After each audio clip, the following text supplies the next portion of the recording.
ijoollee nyaata hojjettan basbuusaa bareedaa sakara salphateen madaamii keessaniif dalaguu dandeessu isinitti himaa isteeppii kana tartiibaan fayyadamaa yoo kallaataa qabaattan itti fayyadamaa hodhabdanii harkaan rukutuu dandeessu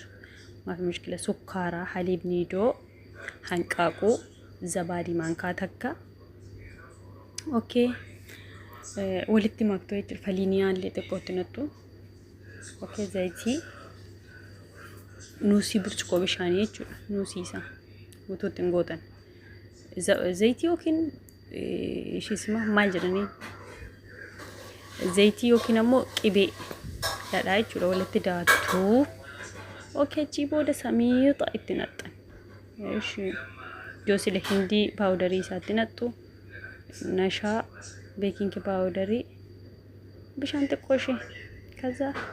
wata kataabiin qabu jechuudha sukkaara ammoo qobaatti shiiraa tolchitu hin beektan jedhee yaada sukkaara qobaatti kan boodarra firfisitan agartan miti na viidiyoo marraa ilaalaa isinii galaati sirriitti isinii gala viidiyoo irra ani isinitti murra viidiyoo ilaaluu keessan isinii fooyya